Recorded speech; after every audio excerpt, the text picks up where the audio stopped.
Good morning, student. I am Abda ma'am. Today I will explain chapter 3 लड़की होना। लड़की होना का मतलब है कि ये जो आप बच्ची देख रही हैं तो इस पे मतलब बहुत अत्याचार होता है।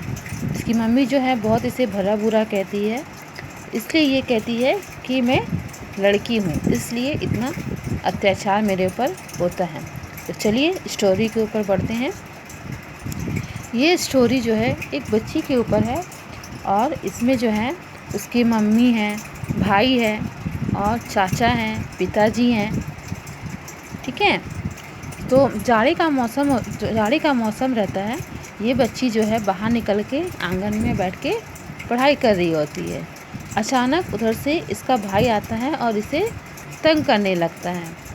तो ये जो बच्ची जो है ये गुस्सा होकर बोलती है, ना ही तुम खुद पढ़ते हो और ना ही मुझे पढ़ने देती हो। सारा दिन तुम इसी तरह दिन रात शैतानी करते रहते हो और किसी की बात भी नहीं सुनते हो। देख रहे हैं इस पिक्चर में ये बच्चा जो है उसके बाल खींच रहा है। तो जब ये गुस्सा हो जाती है तो क्या करती है ये जो लड़की जो है अपने भाई को धक्का दे देती है, जिसकी वजह से इसका भाई जो है गिर जाता है। तभी उसकी माँ उधर से निकल के और बोलने लगती है कि तुमने ऐसा क्यों किया। अपने बेटे को नहीं डांटकर बेटी को डांटती है कि तुमने इसे धक्का क्यों मारा है, देखो इसे कितनी चोट लग गई है। लेकिन उसकी मम्मी जो है अपने बेटे को नहीं डांटती है। हमेशा कोई भी गलती अगर उसका बेटा करता है तो वो बेटी को ही बोलती है।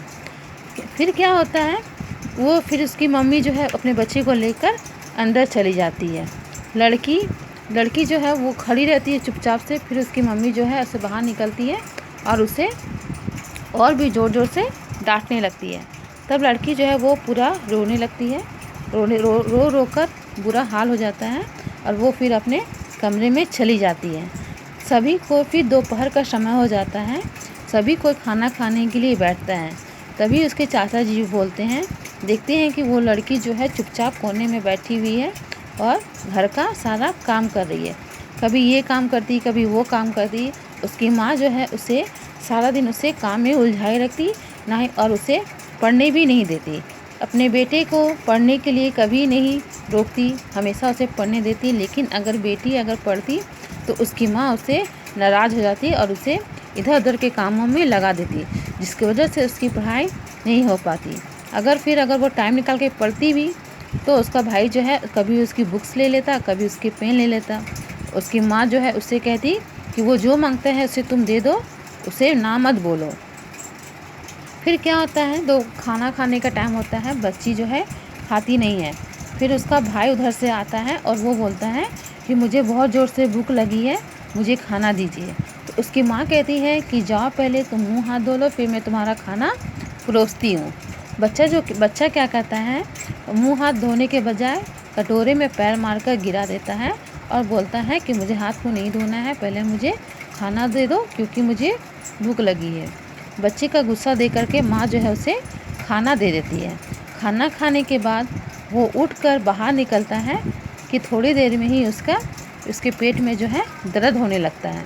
इतना दर्द होने लगता है कि बच्चा एकदम घबरा भी जाता है और पूरा दौड़ने लगता है इधर उधर और रोता भी है। दर्द की वजह से वो चिल्लाता भी है। तभी उसके चाचा जो है वो बोलते हैं कि ज़रूर तुमने कुछ इधर उधर का चीज़ खाया होगा, इसलिए तुम्हारा पेट जो दर्द हो रहा है। तो उसकी माँ कहती है कि ऐसा तो नहीं हुआ, इसने तभी कुछ ऐसा नहीं खाया है, ये मेरे साथ ही जो खाना मैंने दिया था उसे खाया। उसकी माँ जो बोलती है, फिर सावित्री को जैसे ही वो खाना खाने बैठती है उसकी माँ जो है उसे बुला लेती है और बोलती है कि जा वैद्य जी को बुला लाओ। फिर वो सावित्री जो है वो जाती है वैद्य जी को बुलाने के लिए। वैद्य जी घर पर नहीं रहते हैं। उसकी मम्मी जो है, वैद्य जी नहीं रहते, फिर भी उसका बच्चा जो है बहुत ही दर्द से चिल्ला रहा होता है। तभी बच्ची क्या करती, सावित्री अपने पास से कुछ दर्द की गोली उसे देती है। जिससे ही वो खाता है वो शांत हो जाता है। खाने के बाद फिर उसका दर्द जो है वो गायब हो जाता है और वो अपने घर रूम में चला जाता है अपनी मम्मी के साथ। और जो छोटी बच्ची जो होती है, दर्द ठीक होने के बाद उसके चाचा जी जो है उसे प्यार से उसे गोद में उठा लेते हैं। तब वो उसकी मम्मी जो है तभी उस पर प्यार नहीं करती, तभी उसको ही दोष देती है। तो ऐसा इसलिए होता है क्योंकि वो लड़की है, उसकी मम्मी नहीं चाहती है कि ये आगे बढ़े। आशा करती हूँ कि आपको ये स्टोरी समझ में आई हो, आप इसे अपने घर में अच्छे से रीड कर पाएँ। Thank you, take care.